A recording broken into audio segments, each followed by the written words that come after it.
First off, welcome to the Renny Doyle podcast, and I've got a really, really, really special guest today. All of our guests are special, but this one's really special. And so last week we tried it, and I got up, and I usually eat an orange or an apple or a banana first thing in the morning, and I didn't clean the apple. I just went right for it, right? I kind of rinsed it with some water, and it must have had some pesticides or something on it, because like a half an hour after I ate it, I was sick for about 4 hours. Matter of fact, I didn't feel good for probably about almost 30 hours before I really felt right again. So, Kelly, we're sorry that we missed you last week. That was a bummer. But okay. I'm gonna dive into this, and I've got 2 pages of notes. So there's so many cool facts about Kelly that I think people need to hear, because it's going to help you and your life and your business, that I don't even know where to kind of start. And so we're just going to start at the beginning, but I'm going to kind of, Kelly, I'm going to kind of take and talk about you a little bit before we get going. But before I do that, introduce yourself and where you're from and all that good stuff. I'm Kelly Mankin. I'm the owner of Akeake Professional Detailing in Kailua Kona, Hawaii. And I've lived here for 20 years, and I'm loving it. I'm loving the aloha lifestyle. Well, and we were fortunate just a couple months ago. We got to, we saw you on the Big Island. You got to hang out with you, and Kelly was super sweet and set us up on a boat trip. So we went out along the coastline, got to get in some amazing snorkeling.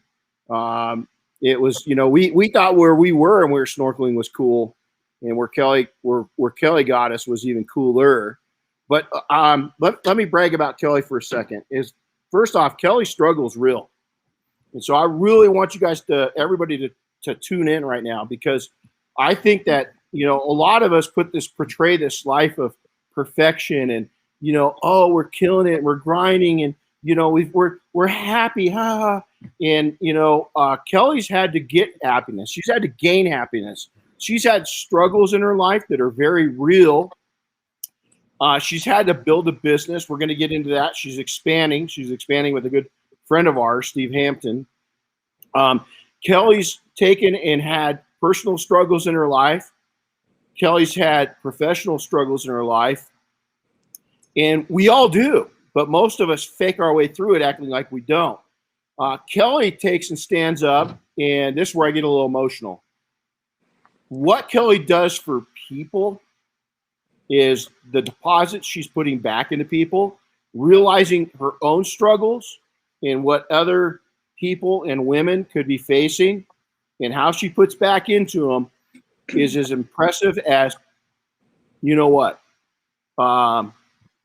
And so you're getting me. I think that, well, and I know I would, but it's meant to, because here's why: is none of us have a perfect life, and I want to talk to those of you that maybe think that you don't deserve a life because of, well, I've had this struggle, I'm a little behind, I'm young, but I did this bad thing, or I'm older and I had this addiction problem. You know what? It's all excuses for you not being great. And Kelly's a fine example that we all have a regular life, and we still can be great, and we deserve to be great, and we should be great. And once you become great, you got to help other people become great too. And so that's how I feel about Kelly. And so we're going to jump into it, Kelly, and I'm going to take in. Wow. So sure. How the heck did you get into any kind of automotive service? Okay, there's the automotive industry, and then we're going to melt it down all the way to this little tiny niche called detailing. So how the heck did you get into this? What led you to it? We all have our ideas of what our lives are going to be, and mine completely was nothing that I intended, including my career. I made a career out of being hyper focused and having a lifestyle change. So when I decided I had already dabbled in detailing my life and with my father as a young girl, and I always loved cars, and I was a nerd. Um, but when I decided to get sober and really get focused on my own life, it kind of just made I got really focused on my business. So I became hyper focused at that, and I just really loved it. And it gave me freedom, and um, I could work by myself. I love the interaction. I use my business as a platform of connection to people, and it just that it grew from there. So you mentioned it. So addiction is has faced so many. My family's faced it with, I started facing family members that had addictions when I was 7 years old, and all the way up until current times. It's affected our family, and I've got a brother that's really struggled with things. He's one of the best people in the entire world. Hi, Randy. I hope you're watching. He's my hero. Uh, and so, I owe him so much from his addictions because I've been a straight shooter my whole life. I stayed away from alcohol, definitely, even cigarettes. I mean, nothing. I got occasional scar, but you talk about your addiction. Where did that take you, and how has small business helped you on that recovery program? Whew. Um, Big question, huh? it is. I think that when I when I decided to get sober and I decided to really start peeling back the onion, I struggled with anxiety and depression and feeling alone and all those things. And when I started peeling back the onion and really diving deep and um, connecting to myself, and I started getting really serious about my job. So it kind of went hand in hand. As I started getting clear on what I wanted, I started really enjoying my job more. And then I started letting everything else kind of fall away. I realized that it gave me the freedom to be involved in the community and be involved and connect women and give me the freedom to be able to do those things by owning my own business. And in turn, also, I mean, detailing's like mental health for me. If I've got something brewing around in my head and I'm trying to make something shiny, or you're making somebody fall in love with our vehicle again, and you're raising their vibration by doing something good for them. And in turn, all that connectivity comes. The connectivity just keeps coming. You create relationships, you create friendships, you create business, et cetera, et cetera. And then it kind of trickles down into your whole entire life. So, and then with the success of my business, I started giving to the community. So every year we do like zip lining, we do boat trips regularly. We try and get women connected. Um, and so that whole everything went hand in hand with my business and with my life and with myself, um, and then in turn all that anxiety and um, depression, it worked itself out. Wow. And so kind of explain while we're there before we go into it. So what do you've got a great outreach program. Matter of fact, you don't do just one thing, you do a couple great things. And so kind of explain what you do. And we got to see kind of a little teaser of it. We can't wait to see more of it. But I think people need to know, your outreach and what you do and why you do it. um, it initially started with me having a real heart opening in the ocean, like when we went out and swam with the dolphins and really started kind of parallel processing all of us. I had a real heart opening, and I realized that in doing the work um, and giving is really healing. So the more I started doing that and the more I started giving back, we started with the zip lining and stuff like that. But the boat trips, I work with a local company, and we are able to offer these trips, these ocean excursions at a low price, so people can really get out there and get connected. I mean, especially now with COVID and everything and people not being connected, we really make it a force to keep people connected, and that heals me. So I'm a victim of trauma. So in all of that and giving back and connecting people, I'm connecting. The opposite of addiction and depression and anxiety is connection. So in doing all that and connecting people, you're healing, and in turn putting something else, everybody's benefiting from this. It's incredible. And I mean, so how long have you been in business? I've been in business since 2001. I'm on my 12th year of just doing my business and no other side jobs. So a total of 19, almost 20 years. Wow. That's incredible. That's incredible. So let's go all the way back. You said some side jobs, I mean, A lot. I think a lot of people, a lot of us that we get into small business and we tinker in it at first, we might be a little scared. We're nervous. We really don't know anything about business. We just know that we don't want to report to somebody else, that we don't want to have somebody else make the calls for us, right? So a lot of us tinker in it. We kind of screw around with it, and then we jump into it. So you kind of had those tinker years, trying to figure it out, and then you get serious. So take us back to the time frame when you got serious, and kind of some of the successes and struggles with that. Right. When I first started, we talk about it, you talk about it frequently in training. How do you have a career? Or do you have a job?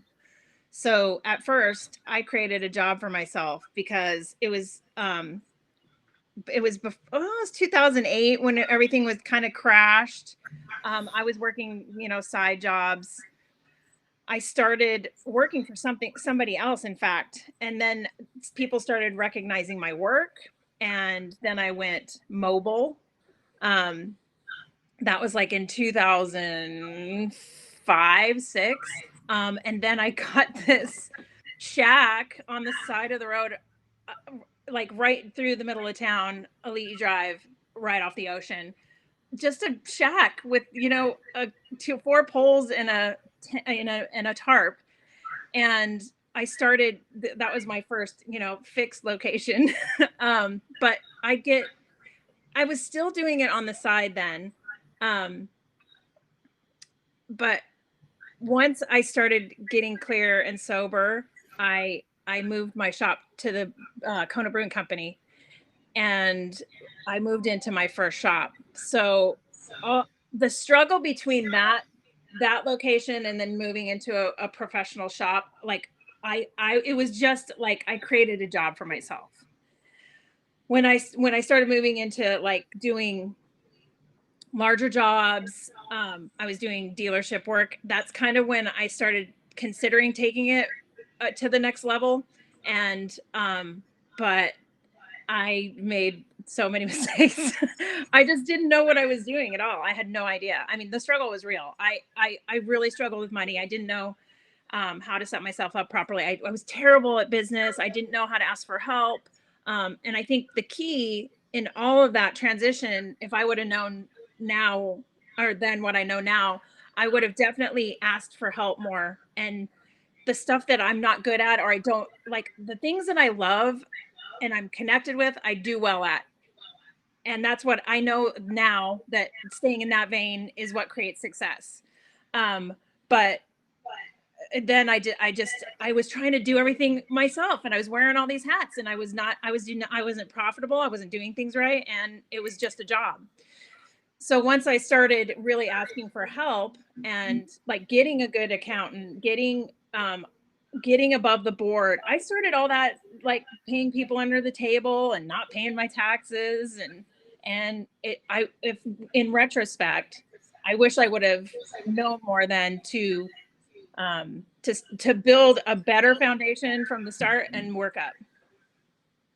Well, I'll tell you, and that's, I think, a lot of us, I think, when I got started, I didn't even know what taxes were, I mean, because I was so young, and a lot of us didn't. And then, we think that we're going to dodge, hey, we're going to kind of stay on the down low. And what you don't know is you're not, it's going to all catch up to you at some point. It always catches up.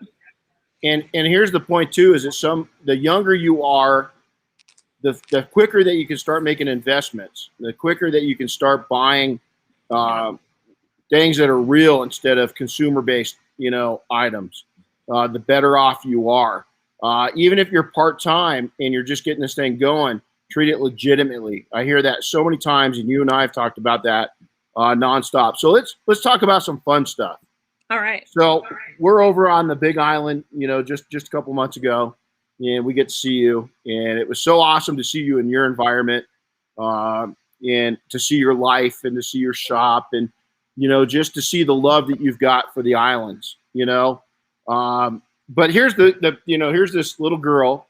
First off, you went on a personal campaign recently, and there's quite a bit less of Kelly than there used to be. So let's talk about the motivation of doing that. So I was really impressed. I always love seeing you. I love seeing you with this big, gorgeous smile, and you're so proud of your, what you've been able to do recently. So talk about that for a second. You're gonna make me tear up again. It was a big deal. So I just passed 1 year of another lifestyle change. And I made it because of you, Renny, because when we went to Air Force One in 2019, it was such an awesome experience, but it was really hard work. It was beyond what I thought it was going to be. And I was 50 pounds heavier, and I was struggling like with my body. So I actually asked for help, and I got hooked up with actually Christian Parker helped me a lot. He got me connected with his trainer. So I changed my entire diet, and I've been in the gym. I've lost almost 50 pounds over a year. I'm keeping it off. It's changed everything. I'm working faster, better, more efficient. I mean, I can swim so much further. I mean, I'm super happy about it. I never thought that it would trickle down in so many areas. I'm like, I just want to lose the weight. I want to have a healthier lifestyle, but it's really, it's transformed me in more ways than I thought I thought possible. Well, I think your smile got bigger, and it's amazing to see you. I want to say you look fantastic. Matter of fact, people are putting that up right now. But I think more than looking fantastic, you look so happy, and you look so in love with life, and it was really cool to see it. So next we're sitting there talking. We already talked about the boat trip, and thank you so much. That was, we go out of the harbor. So Kelly surprised my wife and I and our youngest daughter Darren, and sent us out on basically a day trip with her boat captain, amazing guy. And we get out of the harbor. We're not 50 yards out of the harbor, and we get into the dolphin. And so to see our daughter's face light up, when there's dolphin right there, right. And not a small pot of dolphins. It was a crap load of dolphins. And then it just kept getting bigger and better and bigger and better the whole trip. It was an amazing day.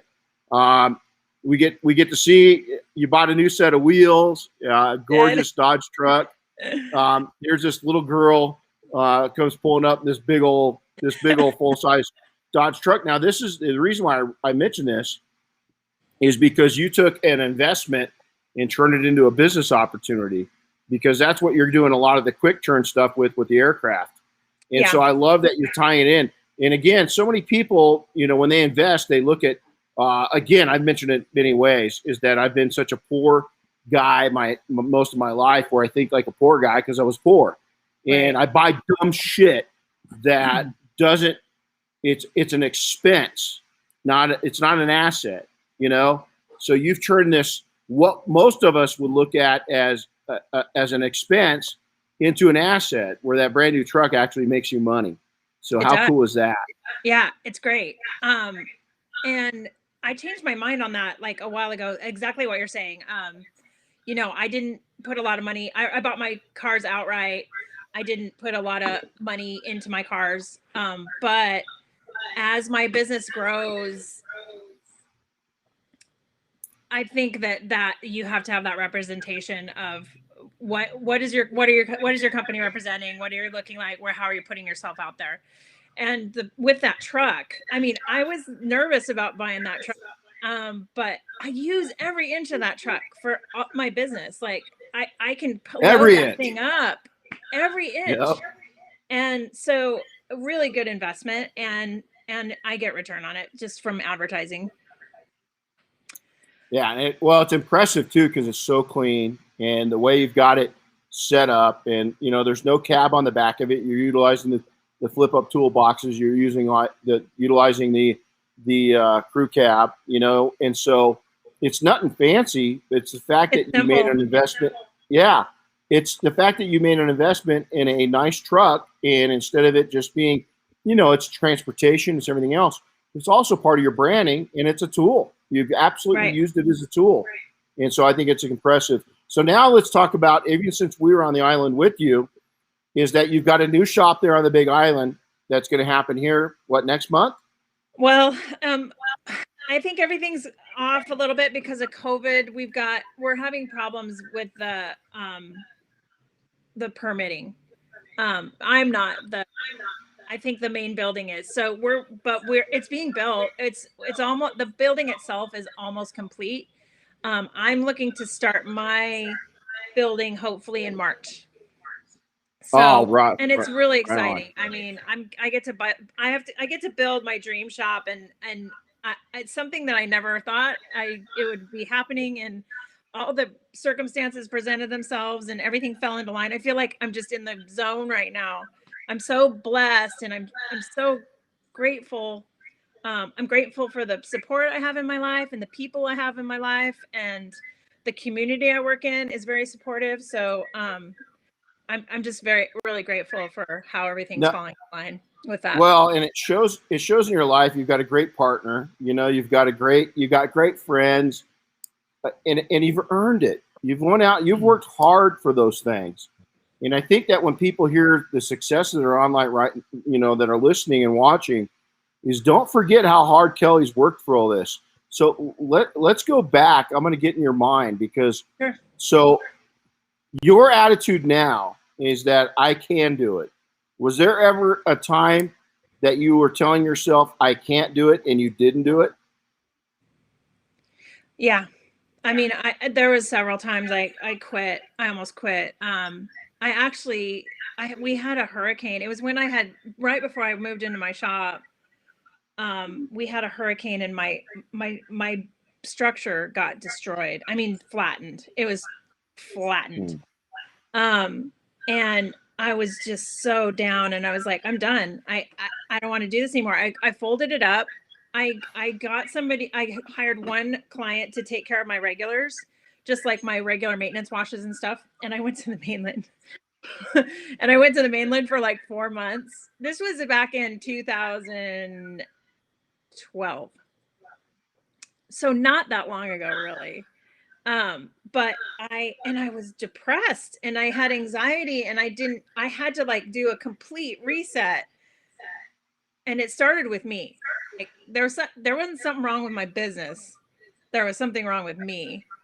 So Hmm. I once I left and got kind of an outside look of what was going on, I had to just make an adjustment change. So I went back to therapy, and I got my head right, and I dealt with my anxiety, and I dealt with my depression, and then I came back and I rebuilt my shop, and I hit it hard. But I have a propensity for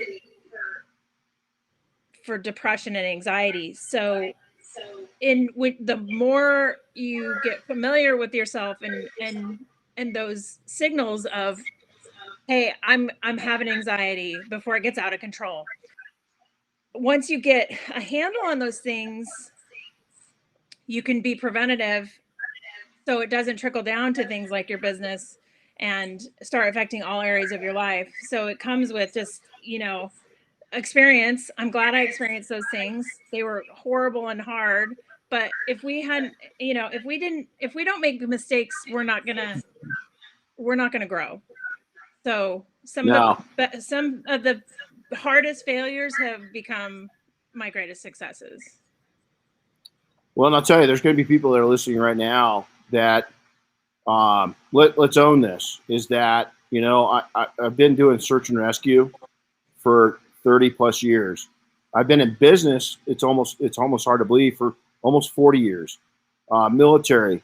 I've seen shit that I was just talking to one of my buddies, and there's one incident in my life that I saw that on a scale of 10, I don't know what a 10 is yet, but I'm pretty sure this one was.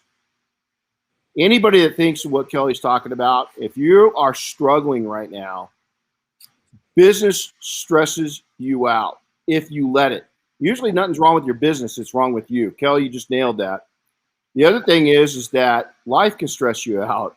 Is we're here right now. We've got training students in house. We've got parents here. We got people without kids.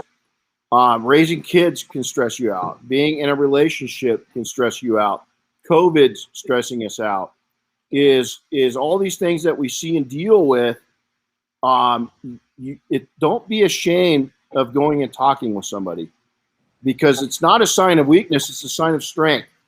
And I'll tell you is that I'm not sharing that I've had some low spots, and the highest spots were coming out of those low spots and learning from it. And here's why, is because how we can help other people that are either younger than us or maybe even older than us, and just haven't come to the light yet of going and getting help is okay. And so, there's a real dark spot when people say they've had to go to therapy or they've been. I don't care who you are. I've never met a person that hasn't faced some pretty serious challenges mentally. Admitting it is the strongest and hardest part. Going and taking and speaking to somebody, I'm telling you, it's a relief valve that you can't imagine. So if you're listening to this and you've been reluctant because you see it as a weakness, stop that. It's not. Nobody needs to know you went and talked to somebody. And B is, it's not a sign of weakness, it's a sign of strength. And I don't care who you are. There's some very strong macho people I know that go and get a little help every once in a while. And so I think that's brilliant. And Kelly does so much with the women. So now listen, you've joined forces with a good friend of ours, Steve Hampton. Steve does a lot of aircraft. Steve and I talked this last week. We had a meeting, and we go all the way back to 2009 is when I trained him in aircraft. Wow. 2009. It's hard to believe that Steve and I have known each other that long. So you jumped into the aircraft side of things. So let's talk about that for a second. Well, I'm a little embarrassed because I did it wrong when I started, and it was before I went to training. And I'm going to really say this for the people that are considering it. You have to do it right from the get-go. You have to have the right insurance. I put myself at risk. I could have lost everything. I could have really done myself some harm in my business. I was very, very lucky. And then getting into Air Force One and then teaming up with Steve Hampton. I mean, aviation detailing is my passion, and I'm working on becoming a pilot. I mean, that is like what I'm living the dream right now. Teaming up with Steve has been just unbelievable. He's such a great guy, number one, and number two, I've just learned he's such a great mentor, and I'm learning so much. And I just feel like I have to pinch myself right now because I just got back from Maui yesterday. We just went live in Maui yesterday. So it's been an incredible experience and a lot of hard work. Like, I started 10 years ago doing this, not knowing, and then really putting the work in now to really do it right and cross my T's and dot my I's, it's taken over a year to get to this place. So for it to shift just yesterday, I feel a little bit like I'm on top of the world today because I'm just so, I mean, I feel like everything's coming to fruition that I've been working like 2-3 years on. So I'm so eternally grateful and blessed to be able to do what I love, and for that to break open at this point in my life. I'm just blessed. Yeah, we're real proud of you, and, Thank and you. I think some good wise words is that, we're getting out. There's some people doing a great job um, of promoting aircraft detailing. That are newer to the detail, than I am. They're not new to detailing. Shiny Jets, is doing a great job of putting it out there in a very reasonable and responsible way. We kind of went incognito with aircraft detailing because of the dangers involved in it. And, the feds have jumped into it. There's a federal mandate that says that once the aircraft is detailed, it's got to be taken out of service and then put back in by an A&P. We're starting to see them push that a little bit because they've had a lot of problems with auto detailers jumping in, working on aircraft that have no business working on aircraft. So while we're there, we're going to be hosting a live event, a podcast. We're going to bring Steve in. We're going to bring Kelly in, some other people that work on aircraft, and I'm going to give a lecture on aircraft detailing. With that, one of the best things that you could do if you're listening to this and want to get into aircraft, A, your normal insurance isn't going to cover you. Mm-mm. B, even if your agent says it, it's probably still not going to cover you. Because if you don't have specific aviation underwriting, you're not covered. And so, if you're going through Allstate or something like that, State Farm, I can almost guarantee you that your agent is making a big mistake. And you think you're covered and you're not. And so you got to be really careful. B, it's expensive as all get out. It really is. Our payment on our insurance, on our aviation insurance, is our house payment. That tells you how expensive it is. So if you're going to jump into it, you need to be aware. Now, the other thing is, on the side, positive note, go to ground school and go become a private pilot and learn what the heck you can do with and around aircraft. Yeah. I mean, it's fun. It's a business write-off if you structure it right. Yep. And you're going to learn a lot. You're going to be a lot safer. And look at that smile. I mean, you get on aircraft.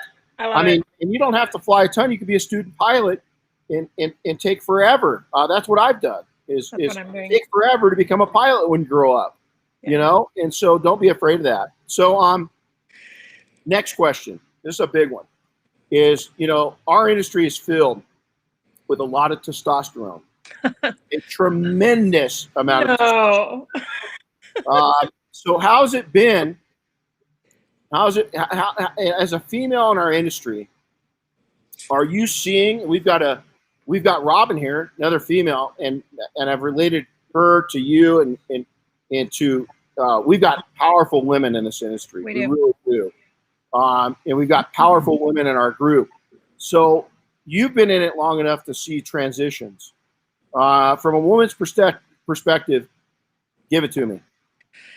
Well, it's different now. I'm going to just preface with that. It was really difficult when I first started. Like,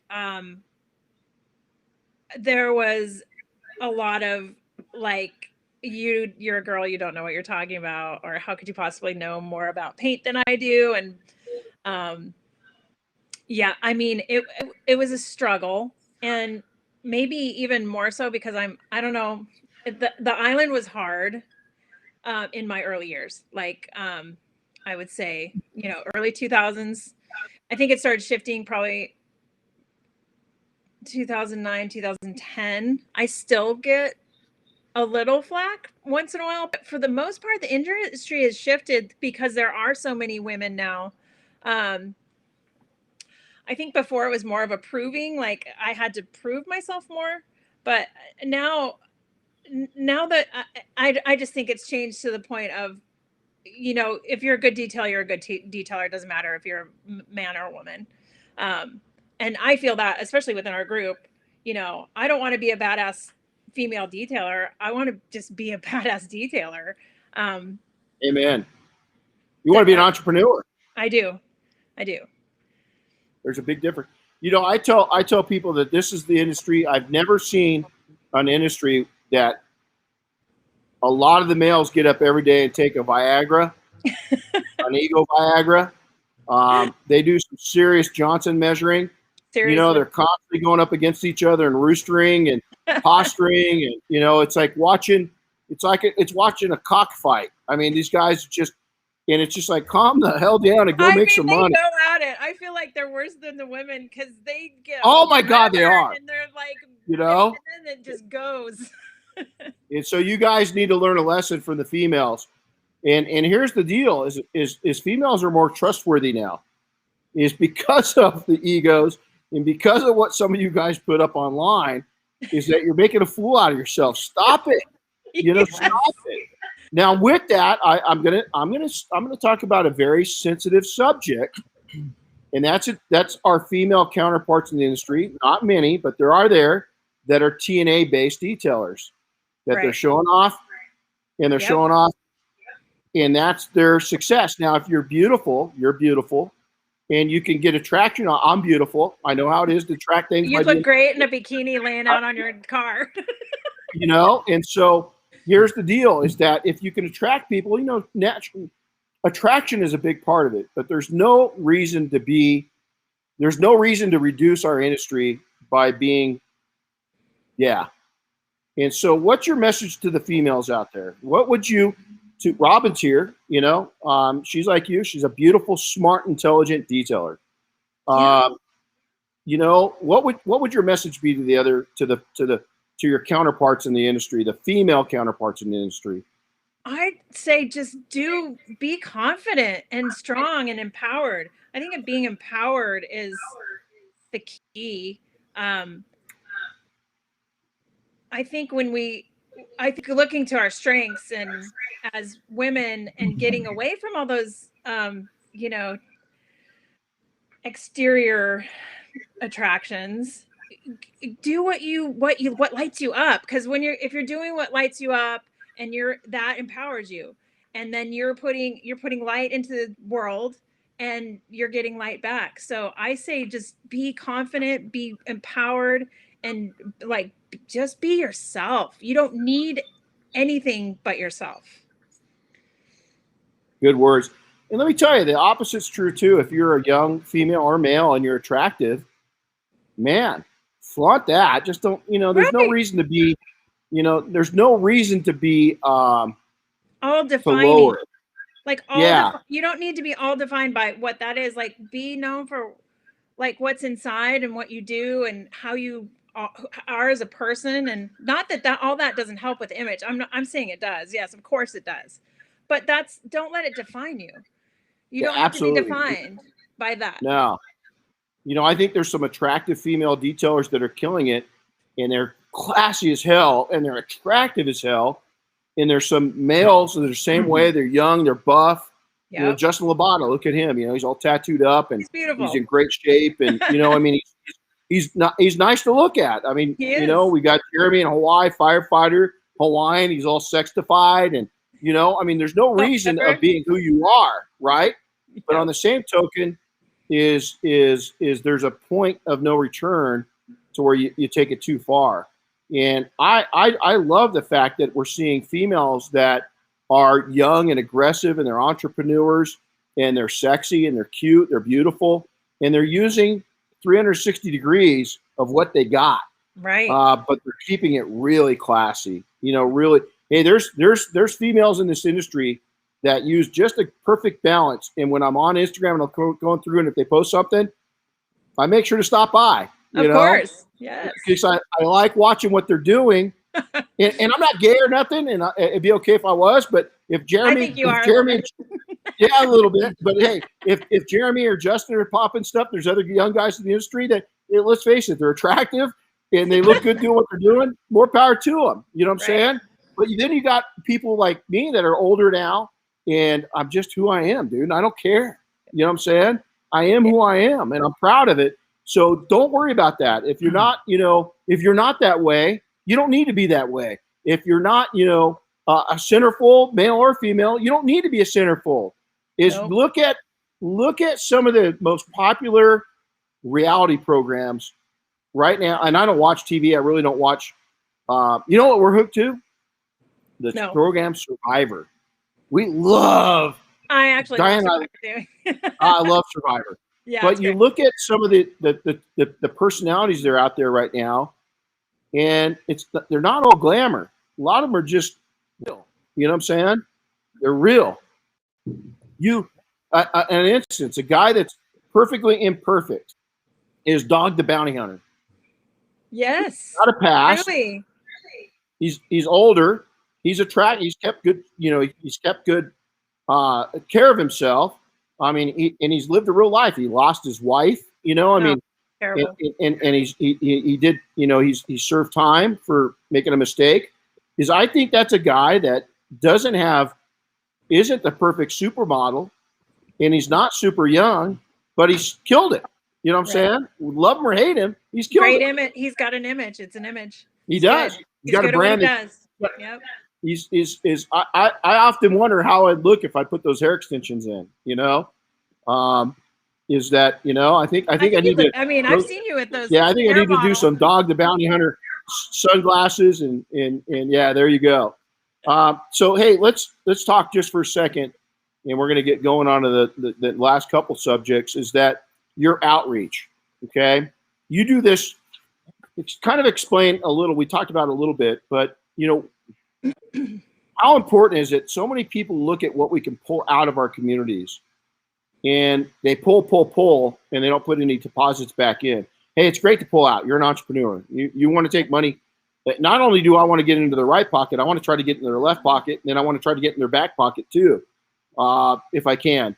But you're really big on giving back to your local community. So let's talk about that for a second.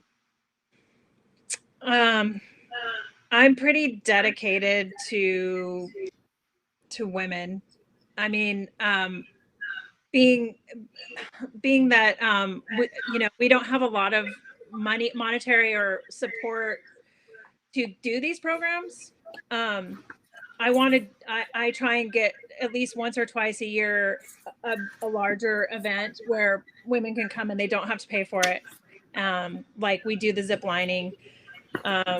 We've done a couple other things like the boat trips. We've done mini retreats, etc.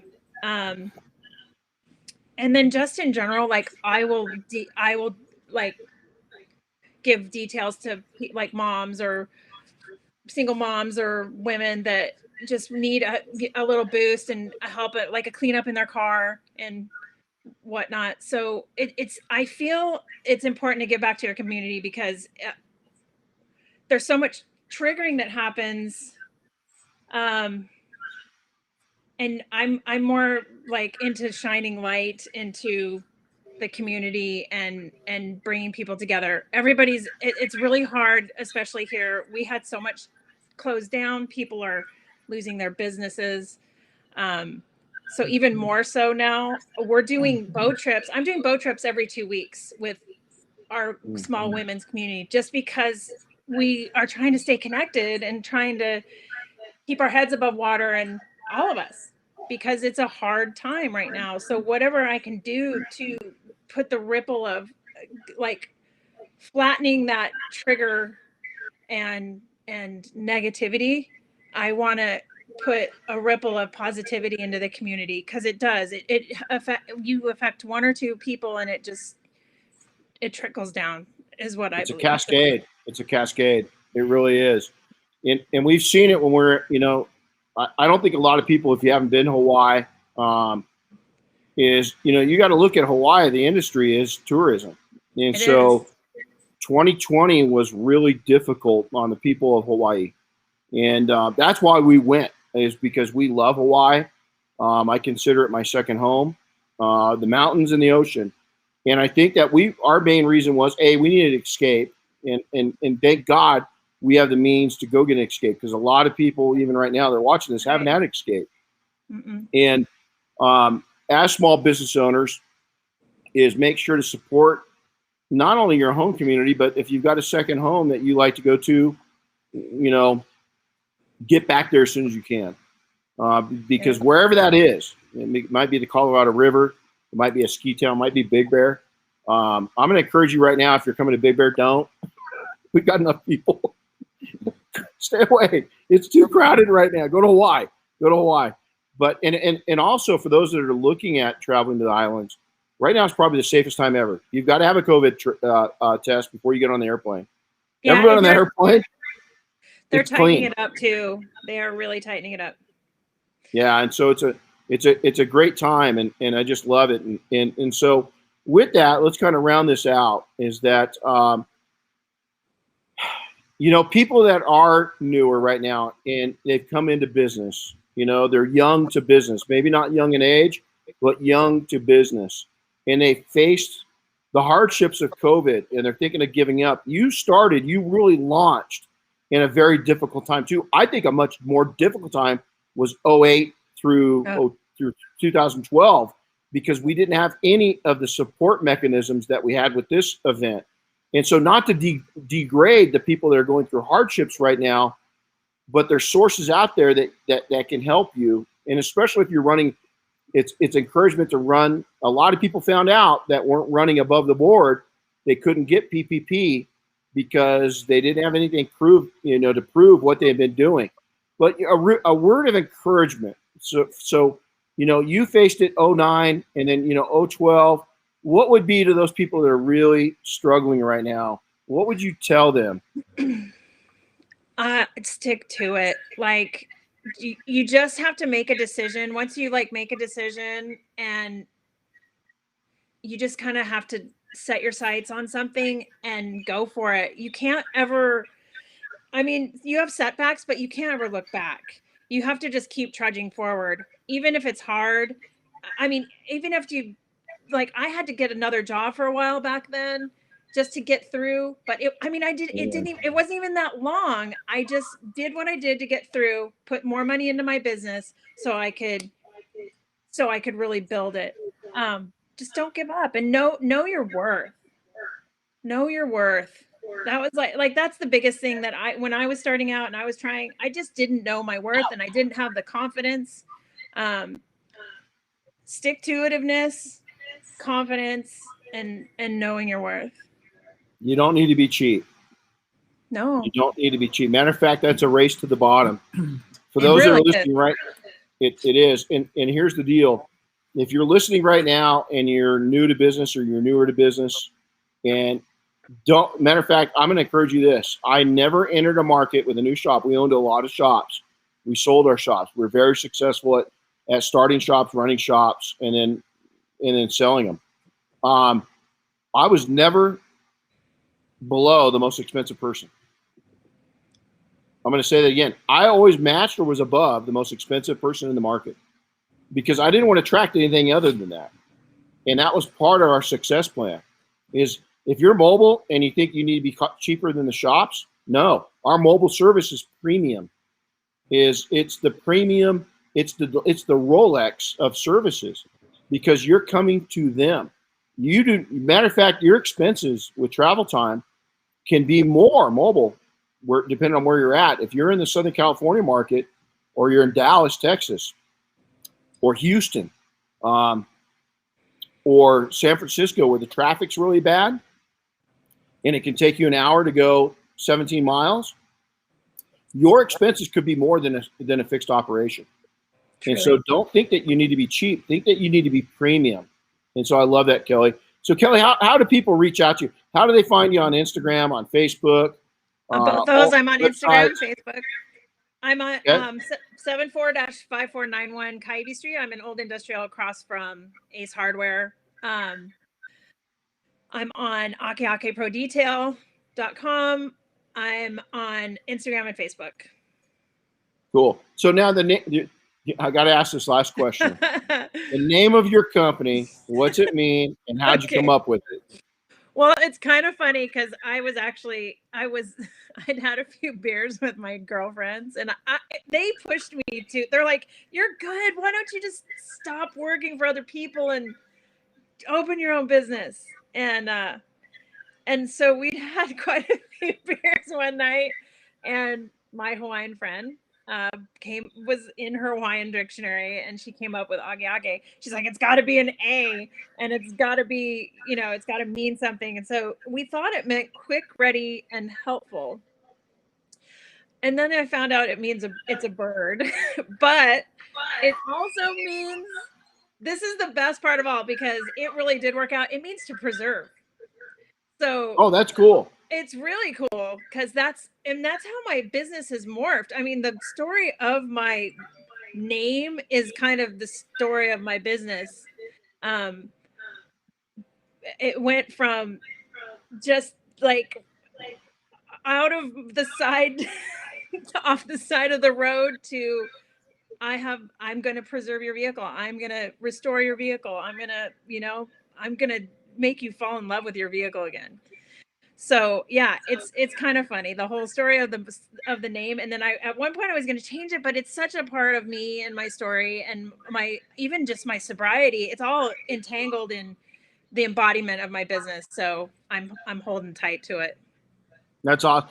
A funny story on our name is when we named our company back in the 90s, Attention to Details, I thought it was so unique and one of a kind. And then when the internet hit and everybody started registering their domains, there was 4,000 Attention to Details, and my great unique idea wasn't such a great unique idea. Everybody had a great unique idea. So, hey, Kelly, real quick, we're going to go through, and Mike absolutely managed to snag a detailing job with Enterprise as one of their guys for a while. Mike says he's the happiest detailing, decided to step up and get a part-time gig to help build things back up. Right on, man. You should hear some of these quotes. Hey, Chris, jump in here and just let's reach out and say hi to some of the people that are Uni's on. So look at that. Daniel. Uni wants to come to training, she says. Well, get over here, man. I tell you what, she's gonna have to, because Carlos is kicking butt, and I know she's super competitive, and he's gonna be able to waste her now. So so let's go through. There's just some great. I don't know if you can see them all. I can't get to them all. Oh yeah, I can. I just saw this. Just a lot of good comments. People are texting me. You've got some fans. I'm trying to find one of them. Let me see here. It's great. Oh, do you know Barbara? She's my accountant. Oh yeah, there you go. Oh, I love it. It. Well, she says you love to fly. Travis Rook loves your passion for aviation. So you had some other guys. You got Humberto in Puerto Rico dealt with hurricane stuff just like you had to. Oh yeah, I saw that. Yeah, So hey everybody, I'll tell you right now is go check out Kelly. Kelly, thanks for being an inspiration. Now some good news is that I wanted to kind of say this till you're on is, we're in the midst of building up a new nonprofit that's all about making people great. It's all about that, and we're going to take we're really reaching out to the EMS community, really everybody, kids, EMS. We're going to do everything kind of with a on the EMS side. Jeremy's going to be very involved, and we want an opportunity to bring people that do so much for us and just give them a therapeutic escape where they can talk to other people like myself and Jeremy that know what they're dealing with and what they've seen.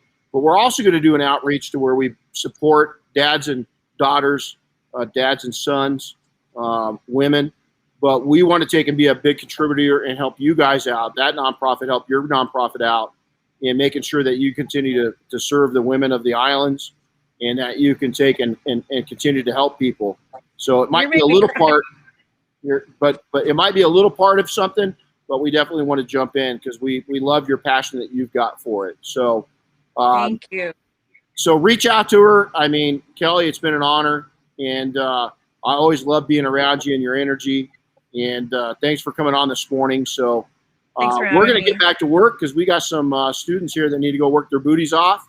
That's right. And Kelly, thanks so much. And Thanks, Renny. Chris, we'll see you Chris. tomorrow. And aloha. And everybody, thanks for tuning in. And if you enjoyed this, make sure to share it, as we really appreciate it. Is that we want to make an impact on people, and we want to thank P&S for underwriting all these events. As if it wasn't for them, Bob and Dave, thank you so much for allowing this to happen and making sure it goes on and on and on and on, and to our other sponsors also. So thanks, everybody. Have a wonderful day. Aloha, Kelly. We'll talk to you soon. Aloha. Thank Adios, you. everybody.